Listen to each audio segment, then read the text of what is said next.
Hello everyone, FunshineX here. Welcome back to Feed the Beast Unleashed in Space. And it's with a sad heart that I announce the end of this series. It's been a lot of fun. I've really enjoyed the space theme that I got to work with. I think a lot of the viewers did as well, because it's been probably my most viewed series ever, short of my computer craft tutorial series. So I really appreciate all you guys that have joined in for my build, and for commenting and giving me suggestions and hints, and the hate mail as well I receive. It's funny, you get a certain number of followers on YouTube and you just start getting this crap. But that's all, whatever, it's all in fun, it's all good. I just ignore it. Okay, so I'm joined on this final episode, and this is going to be a kind of a world tour episode where we show you everything we built and kind of go over it a little bit. Do a recap, and I'm joined today by Mini Thiago with TGM. That's his channel on YouTube. Go check it out. He's got I think he got 7 or 8 videos on Feed the Beast Unleashed on there. But he was the only one submitted anything for Mistcraft, so by default he was the winner. I really liked his tall trees, and he had some colorful grass as well. And it wasn't quite exactly what I was looking for. I wanted more over the top. It wasn't supposed to look at all like a normal world. And I really couldn't even achieve what I wanted myself, so maybe I asked for too much. But anyway, so Thiago, you get to join me on the recap episode, the final conclusion. So, this was our spawn. We spawned in on the edge of a desert and a little forest here. And so we kind of chopped down some trees, and we kind of completely bypassed this meadow, or this kind of plainsy area, and we went all the way over here, and we found our first ravine. We died, I think, of falling off something, and some creepers blowing us up. Oh, here's the ravine that we started in. We went through some Tinker's Construct, and we got a few basic blocks in here. This was our first home. Here it is. Yay, first home! Da, da, da. And we kind of pretty much mined this whole thing out. Just a few coal blocks left. And yeah, I think I died a few times down in that ravine. But yep, so that was where we lived first. And then we moved over here. I remember I spent a heck of a long time looking for cows and sheep and all that kind of stuff. Finally found them when we moved down into this cave, which was completely natural. A cave, which I really liked. It was like this flat, completely flat meadow almost, and then this cave that just opened up, and I'm like, yeah, this is where I gotta live. This is awesome. So you came down this cave and you had 2 ways to go. You go off to the left or you go off to the right. I've since blocked that off, but we come down here, and we had a little spiral staircase that came down here. I've kind of changed it around a little bit since, and we moved into the cave. We then, kind of our first things we got going were, obviously we had some few chests here. This has all been gutted when we moved to space, but build, our first little, some furnaces and chests and automated little system here. And we moved right on into Tinker's Construct with a smeltery and got some really cool tools. And we moved forward from there. In here we had our enchanting room, and here we had a bunch of IC2 and thermal expansion machines. And my farm. This was my farm on land. Watermelon, carrots, and reeds. That's all we needed. That's the most pathetic farm ever. Here we have our nice little symbol on the floor for making soul shards. That's kind of left over there. Got some Mistcraft stuff here, and also some maps for Twilight Forest. I remembered the name. Hooray! When we went to the Twilight Forest. Got a nice little trash can there. This was the Darkcraft room. I've since moved everything out, but we got all the way to tier 7 on Darkcraft pretty quickly, and created the wing sword and the force pickaxe, and I kept those the entire rest of the series. I also kept my, I think this is one of my first pickaxes that I made with Tinkers once I got everything unlocked, and I've kept it the whole series, and then I made another hammer and kept it as well. So Darkcraft and Tinkers are pretty OP, is saying that I made these pretty early on and have kept them the entire time. Here's our little cow that we used to get some milk for our Thaumcraft engine. A nice little netherwart farm. I'm glad this season I got into the nether and found another fortress quite quickly. Sometimes it takes me like an hour or 2 to even find a sign of one, and so that was pretty good. A little couple potions here. We needed some for the Darkcraft stuff. And up here we had all of our oreberry bushes. I never really fleshed this room out. I probably should have made this look a little bit better, but I wanted to look kind of like a natural cave with just these ore bushes growing all over the place. Good and bad. One, it was a little too bright up here, so they didn't glow as fast as they should have, and also we had mob spawns, as evidenced by that creeper that came into last episode as we were filming. Luckily I was on creative mode, so he didn't kill me.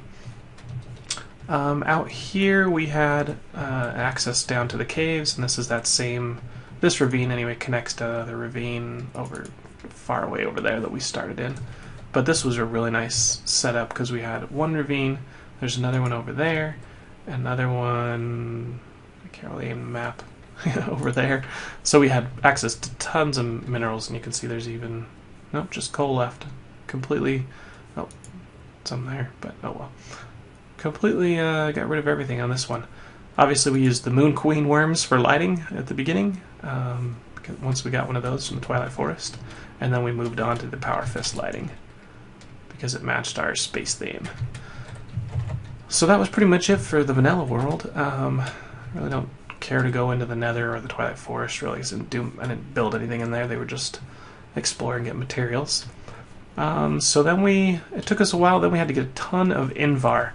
I was amazed at how much Invar that going to space required, just for the machines and for the actual building the rocket itself. And once we had enough Invar, then we were able to build the rocket, and we were able to go get one of the portable oil extractors and turn some oil into fuel, and we blasted off. For that, we created this awesome launch bay. I was pretty proud of this setup here. We're deep underground here, but we've got no exit there, right? Well, that's because we have the blast shield door, so we can close it here, and that protects us from the rocket ship there and all its fire and smoke. If we want to get in, we just open the door, and then we close the door behind us, and that opens the top up as well. So whenever this door is closed, that one's open. Whenever this one's open, that one's closed. This was all accomplished, whoops, using drop ridge blocks, along with MFR, and along with some wireless redstone. So that's how we got all that. Then we filled up and we went to the moon. I think that was about, what, 12 episodes in, 14 maybe? And we launched up in the moon. Recall I had a ton of forest trees here, a bunch of rubber trees, and let's go to the moon. I'm so TPing, let's just take the Mistcraft book. No, let's TP. So if you ever want to get to the moon, and for some reason you need to cheat, just TPX -28, that's the moon's ID. And we landed in a really nice little spot. So this was our lunar landing. I had at one point, I think, 6 or 7 lunar landers stacked on top of each other because I gave myself the rule that I was not going to teleport between the moon and space. And yeah, that just every time I wanted to go back and forth, I'm not forward thinking enough to bring all the materials with me that I needed. So eventually I did break down and I created a Mistcraft book, and I hid it from you guys in this little cave here. And I've since moved it into the main base once I did let it be known that I was using a Mistcraft book to teleport back and forth. But yeah, so we got our tree, or our flag here with Funshine on there, and here was our moon mine. Made short work of this with the hammer, and that just goes down. There's really not a lot to mine on the moon. There's some iron, there's some copper, but that's about it. Oh, and some cheese. I never did anything with the cheese. That kind of sucks. Oh well. Couldn't think of a good use for it. And yeah, so then we started building this base, which I was really happy about how it turned out. I kind of wanted to go with a quadrilateral shape, so it would kind of be flat on the bottom and the top, and then kind of sloped roofs, and then I wanted to have this kind of riveted look where you kind of had the main hallway in glass, but then you kind of had these supports around it to kind of give it a little more volume, some depth, and kind of make it look spacey and techie. That was about it. So yeah, let's go ahead and get an overview of the base if you guys haven't seen it from above.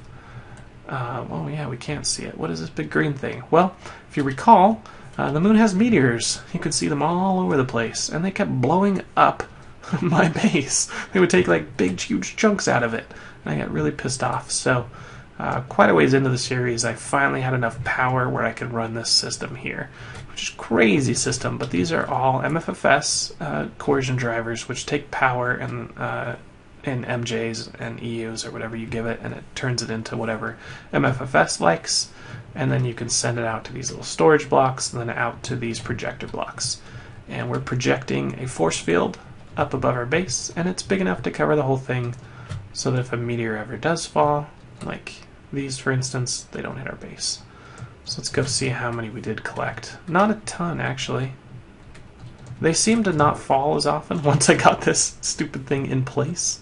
I think I've broken maybe 3 or 4 as well, so I think maybe 7 or 8 total. These ones would have done a little... that one probably would have done a lot of damage to my things down there, so that was probably good. So it was worth it. All that effort was worth it for that one meteor. But anyway, so we had this long hallway going down into this little triangle section, which I called the force core. And that led off to our farm in the middle here, which I'll go show you in a minute.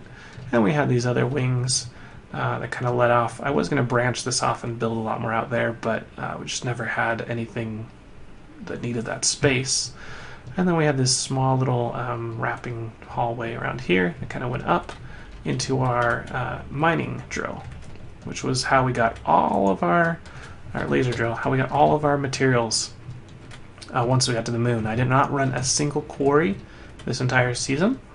That's pretty much where all my materials came from, other than Twilight Forest, when we went there to like the Hollow Hills and mined a bunch there, or just normal vanilla mining with a pick. So yeah, that's about it. I'll go inside the base in a minute and show you what's in there. And it's got this hallway here. And then this area here was supposed to be for all my animals. So we're going to have like cow, pig, sheep, chicken, villagers. And we ended up with a cow in there, a squid in there, and some villagers in there. So kind of followed what I envisioned when I first made the layout of this guy. Wow, look at that. He landed right here and didn't blow up anything. Interesting. I wonder if it was like not chunk loaded or something, so it couldn't. Yeah. So let's go in the main entrance so we can go see everything. I didn't have a door on here for the longest time, and the reason was because I hate these stupid doors because the levers don't always work. And so half the time, even after I made this door to get inside, I just went like this and then put it back. But anyway, now it wants to work, of course. Whatever. Here, let me get that. Okay, better. Okay, so we created this entry hall. This was pretty plain for the longest time, but then I got some inspiration from Ako, the builder, or Ako, and he had a little house that had all the armor sets in the game, and I don't think we got all of them, but we did get quite a few. And we got, some of them are missing pieces, obviously, but we got most of the suits. We never made MPS, modular power suits, and we never finished... I think we got all the IC2 suits. I don't know. But that was there. This system, we've now got it automated, which is really cool. I was really happy about this, because this worked great. It's all automated with proximity detectors from Open Peripherals, I think, or Extra Utilities, one of those two. And yeah, so that's there. We used this guy to build our buggy. And this was our force core. This was pretty much where I got the majority of my power the entire season. These are all force engines, which are quite OP, but it worked. They looked cool. It looked futuristic. And you feed them liquid force and milk. Milk obviously came from our cow that I showed you his pen earlier. And the liquid force came from taking taking force logs and liquefying them or squeezing them in for their juice and putting it in here. So I was really happy the way this turned out. It looks pretty futuristic and clean and compact, and best of all, symmetrical. Albeit radial symmetry, but it looks pretty cool. You'll see that each one is a separate color that controls the entire line. And you'll want to go back and check some of the episodes if you're curious on how we did this with the computer craft stuff, because I did the entire episodes on here. But I can show you a quick demo. We had a little contest to see who could create the best screen, which looks like has crashed, as it always seems to do. I never fixed it. Oh, they're all empty. So you can see they're all here at 0%. And you can see this cool little animation effect to tell us that they're on. Also the color tells us that they're all turned on. It tells us how much they're gaining or losing. So right now we're not seeing a ton of power draw. So we're getting 55 gain on all of the other ones. I think 80 is the max, so we're using about 25 on each one. Now down to 20. And then the guy up there, he drains a ton of power. Look at all that. I'm wondering why he didn't turn off, because we got no power up there. It must have been running off the reserves. But anyway, yeah. So these guys are using open peripherals to know how much energy is in the cell, which is really cool. So there's a computer right here, somewhere down the ants down here. I just showed you that.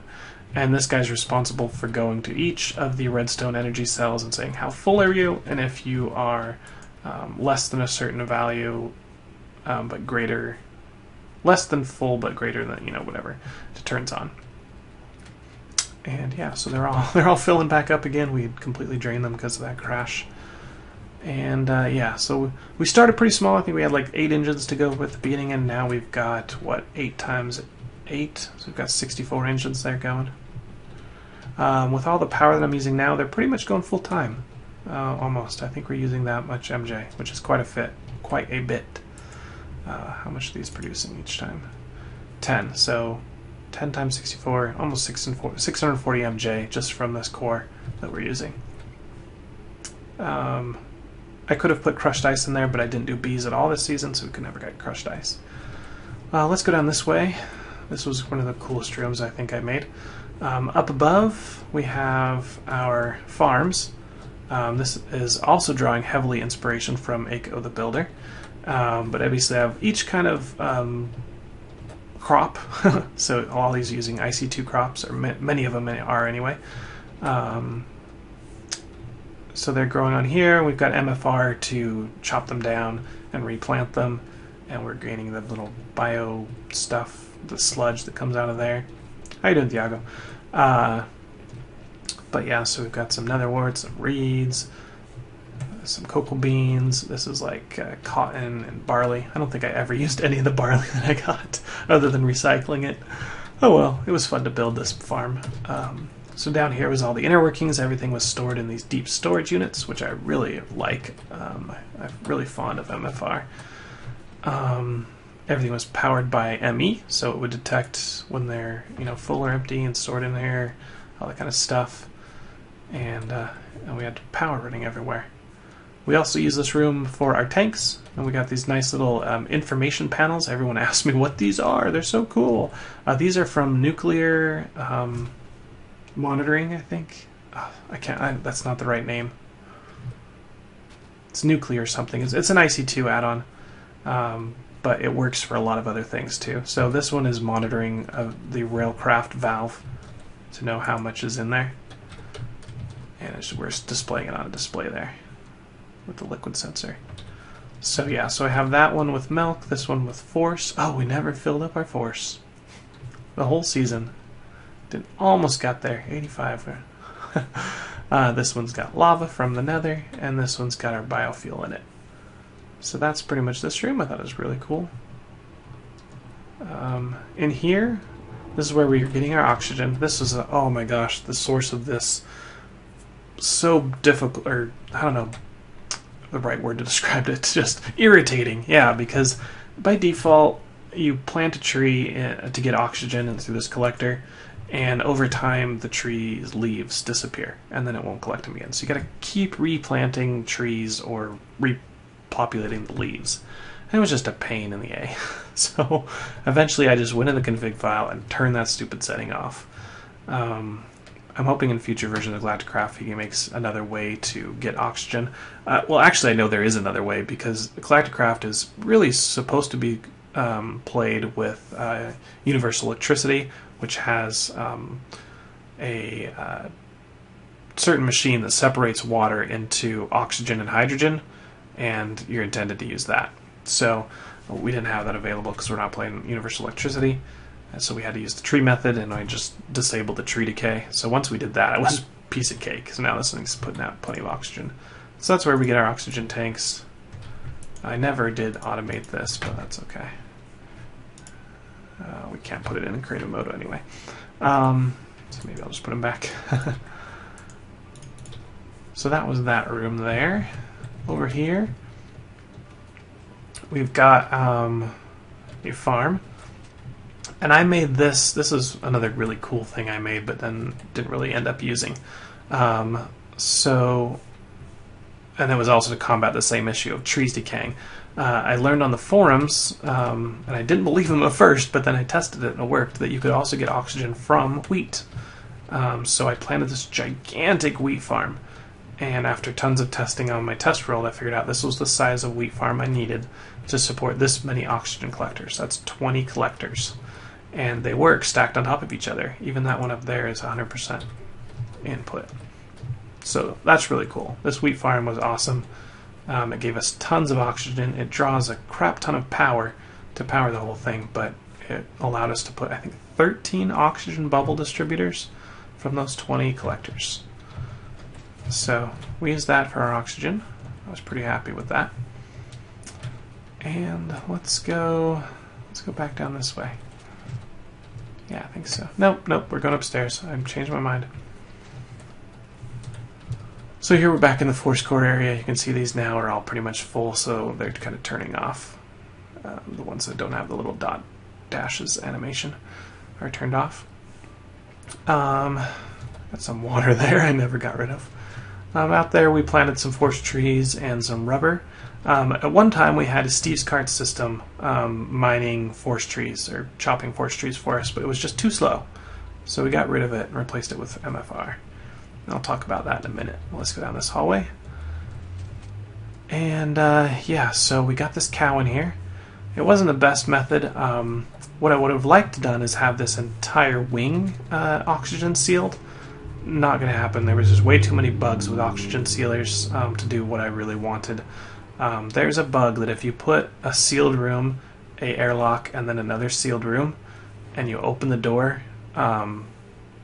it crashes, and it has a potential of completely destroying your world where you would not be able to load back into it. So because of that chance, I just didn't take that chance. I never loaded two sealed rooms next to each other.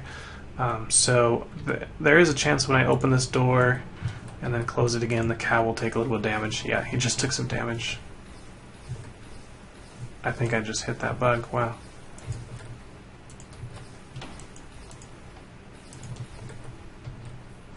Yep, I just hit that bug. Okay, before I close my world, disable the seal, close this door, enable the seal. Alright, how much health do you have? 1 health. Okay. So I don't kill him, we're just going to TPX back out to the outside. So I think I just hit that bug where two sealed rooms touch each other. I don't know how that happened, because obviously they're not touching each other. But, some other bug I found. Breaks airlocks. Okay. So let's go back down the hallway. We just won't go into that room again. So that was our cow. We were just milking him with an MFR rancher. And in this room you can see, oh, our squid has disappeared. And I thought he was dying, but I forgot the stupid he's considered a hostile mob. So he doesn't stay put unless you can name tag him. So we should have lassoed him and name tagged him or something to get him to stay. But he's gone, so we're not getting any ink. That room's just a waste right now. But we did have a squid in there for a period. And in here we've got quite a few villagers.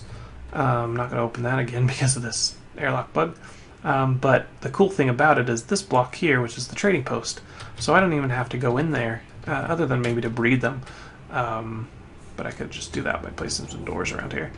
But yeah, so I can get access to all their trades outside, which is pretty cool. A little OP, but I thought it was a pretty cool little trick to not have to go in there. Thiago, what are you doing out there? You don't have any oxygen tanks. Oh no. Yeah. So we didn't use those rooms at all. And that was it for this wing. Let's go down this way. So this was I don't know, it's a good thing and a bad thing. So I made up my mind I wanted to get all of my ores through the laser drill. And that worked. That was a good idea, but it just needs a ton of power to get any kind of return. So we went through a lot of iterations trying to get this thing enough power. And finally we built two industrial boilers high pressure steam boilers to provide the power, and that's all coming in here. The steam and through power converters, it's turned into EUs, and you can see we're putting in almost 700 EU a tick into these guys, which is split 4 ways. So each one's getting about 350, 180, 175 EU per tick, which is a pretty good rate, and you can see this going up every time that gets to the top. Then we get a new drill, or a new ore. So over time, that did generate quite a few amounts of ore, but we were always short on copper and some other materials. Definitely on uranium, because that thing doesn't give you uranium, as far as I can tell. Down here, I never really expanded my nuclear area, but I did have 2 nuclear systems set up. These were very cheap ones, just with 6 uranium cells there. These were very safe. I wanted to stay safe. I did promise in the next series to make a really crazy, nuclear reactor, so hopefully we'll do that in the Utopia series. Thermal monitor. This one was our breeder. Hey, look, it completed finally. I never took care of those depleted cells, but anyway, that was just a very simple breeder, and it took forever, so I didn't even bother with it. That's our nuclear room and our mining room. Down this hallway, again, I didn't really end up doing much out this hall other than putting a little garage. So I've got my buggy here, some fuel loaders, that's about it. So, nothing there. All these doors are created again by drawbridges and proximity detectors.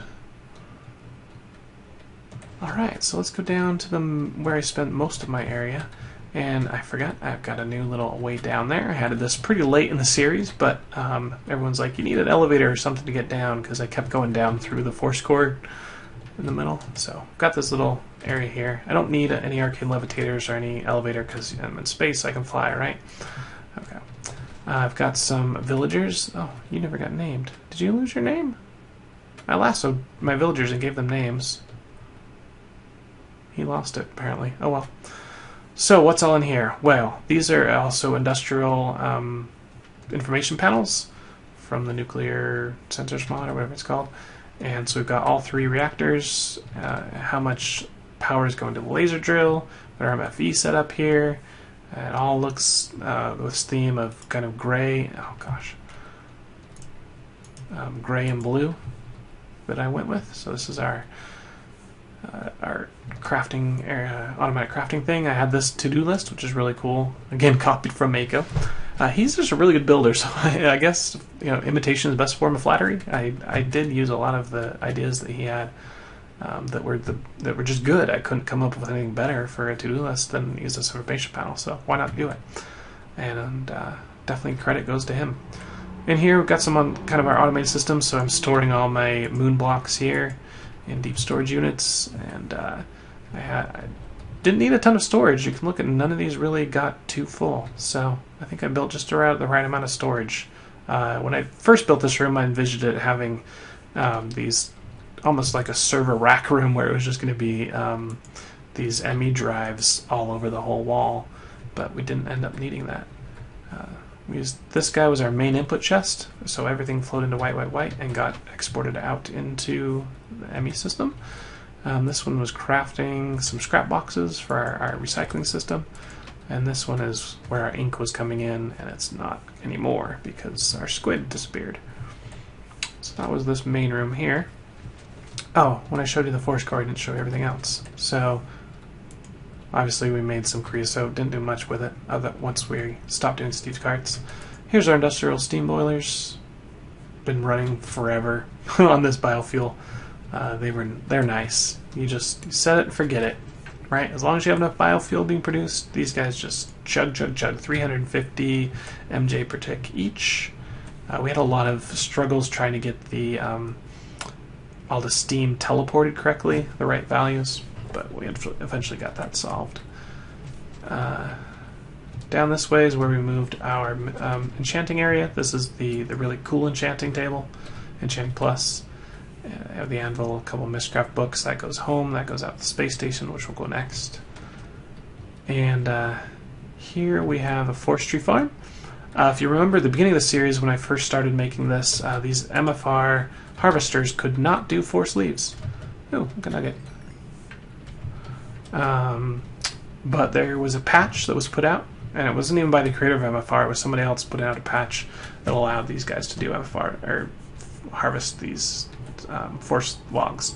After that was in, yeah, it was awesome. We had plenty of force for the rest of the time. Never finished these, but oh well. Here's all our automation. So we've got thermal expansion, some railcraft, some MFR, everything automated with ME, applied energistics. This turtle is how I harvest my melons. So he just places the melons down, and this guy gets the little melons back out. And I think we probably have a ton of those, right? Yeah, 27,000 little melons. I think we even recycled them down to 0, like episode 20. So even since then, it's gone back up. So that was a really awesome thing I put in there. Here's where I'm getting all my biofuel. This was a really cool system. All those farms, their only purpose really was to feed these bioreactors. So, which gave us tons of biofuel. There was a little bit of issue at the very beginning. We had to start with more than I thought we would need. One did not cut it for one boiler. It needed almost 3.5 when it was at low temperature. Once it got up to high temperature, it really only needs 1, maybe 1.5 to run full speed all the time. Down here we've got more forest trees, but we're also growing some rubber trees for some rubber. That was about it, so I'm not going to show much of that. And then here, this is where all our cobble gen is taking place. So we've got igneous extruders running into factorization routers, and that is putting them into this chest, which is staying full, and going to the space station to be recycled. This is the little system we use to load the extruders. We placed them down and force wrenched them so they would keep their liquids, and then we could put them in this nice pattern here. This is where my squeezers are taking my force logs. There don't look like to be any in the system right now. 4 is overhaul. I really only had 4 to begin with because we had a backlog of force logs, but now it's maintaining. Probably could do with just 1, so we're getting some force, liquid force there now. And a couple IC machines. I really didn't do much with IC at all other than get a quantum suit and gravity chest. That's pretty much all I used IC for, really. And then built this. The only reason I got this glove, really, well, why has he got a? Let's stop that. The power fist was for lighting. Unleashed is horrible mod pack for lighting. There's just nothing really for lighting. So, but luckily the power fist has these lights built in, or you can add them on as an addition, and they look really good in space. So, luckily that was the case. We can use those. Some Darkcraft, some Steve Carts. That's about it for that automation room. We had this packet stamper to get the factorization routers. That's about it. Okay, here, this was an awesome system we put in. So this was a small little mod I found. It's called the crowd chamber mod, and in the new versions of Galacticraft, this is an item that it looks a lot different, and he probably made it on his own. But it's got a crowd chamber bed, which allows you to sleep on other planets. But we really had no way of sleeping on the moon. Even if I went back to the Overworld and slept, you had to do that 6 times before it would change to day on the moon. So that made it very difficult to film this series. It was probably the biggest challenge we had, or that I faced anyway, on filming this series was nighttime. So really I filmed the whole day. I tried to get everything done really fast and film it all, and then during the night I went mining, or I did some other builds, building that kind of stuff.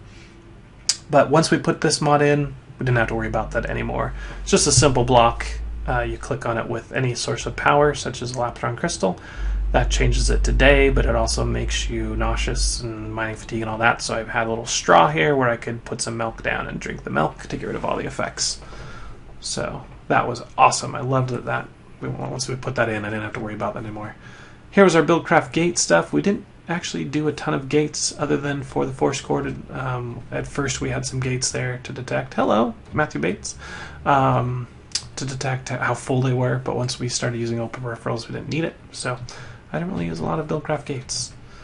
And I think this is really the last hallway down here. Oh my goodness, what's going on? No wonder I've been having tons of lag.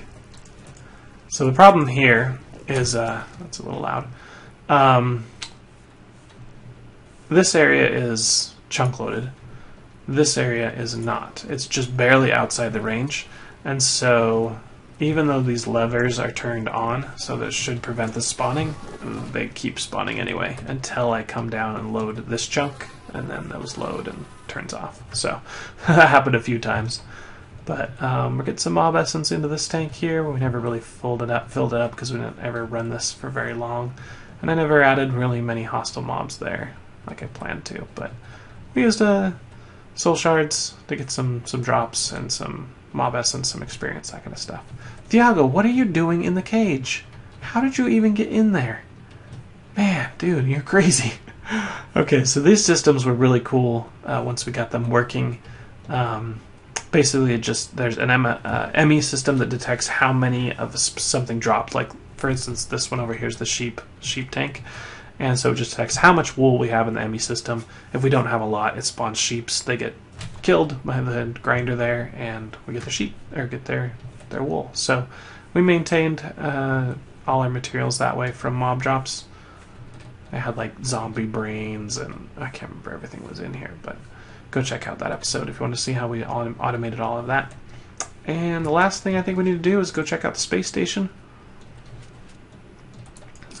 That's Overworld, so let's go to the space station.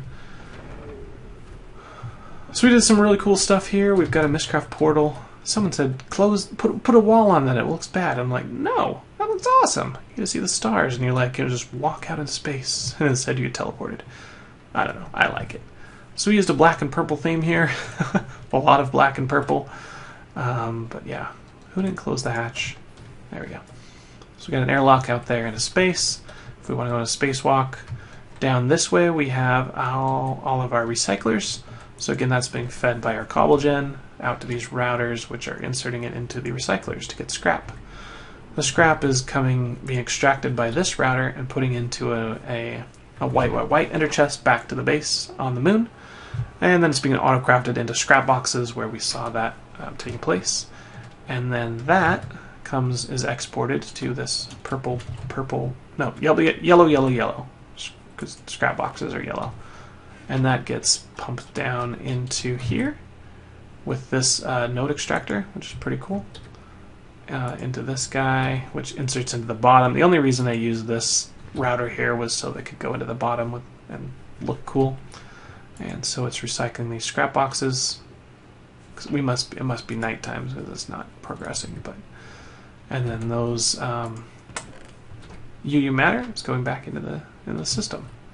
So I really like these routers. They're a little bit slow. I know you can upgrade them, but even so, they kind of, I don't know. They had some problems, especially when I was running them all the way over across without the inner chests. Okay. So let's go check out here. This last little thing that I created in last episode was the Rainbow Road race course. Oh, we did have some... whoops. This creative mode is hard. Oops, now my pick is gone. Okay, no more pick. Oh well. I think when you guys... oh, that's the thing. I'm going to put up this world for download. You guys can go check it out yourself as well. But you won't have any of my items, so you'll have to just spawn them in or whatever, or build them yourself. Yeah, so we've got the garage area with our buggies. I think he has fuel. Get in. I don't want to know how much fuel you have. There we go. No, that's not it. I don't know, I can't get in. Maybe it's because I'm in creative. Oh, there we go. Okay. So anyway, so we have the garage area, and then I built this Rainbow Road. He doesn't have any fuel. Forget it. Okay, let me out. I'm not going to do you after all. There we go. This was... Whoa, what happened here? That must be a chunk loader issue.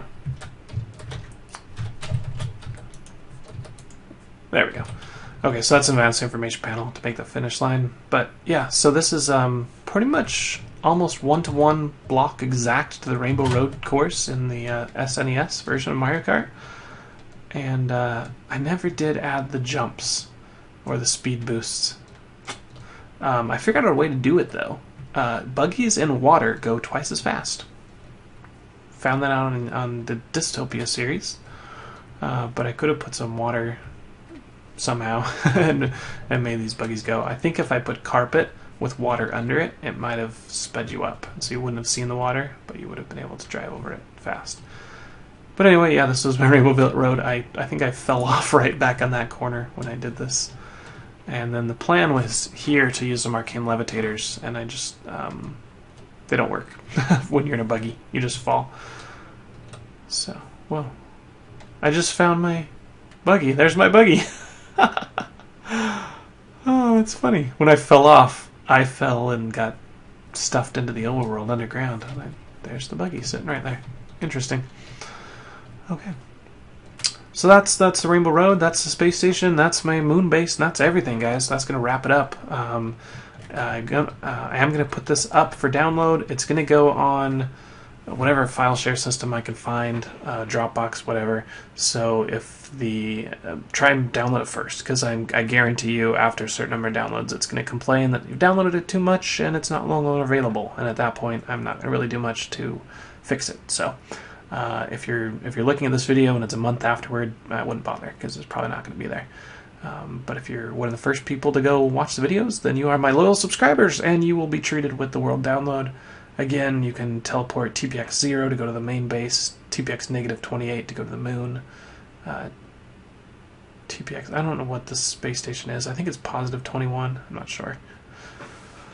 But anyway, you can go there from the moon, obviously. Just go into creative mode and give yourself some items so you don't die on the moon. That's been it for Feed the Beast Unleashed in Space, the series. The series is over. Hooray! Woohoo! Again, come check me out in the further series, the Magic series, the Utopia series, and keep watching for new videos on the mod I'm releasing and your chance to beta test. We'll see you guys later. FunshineX. Catch you later. Bye.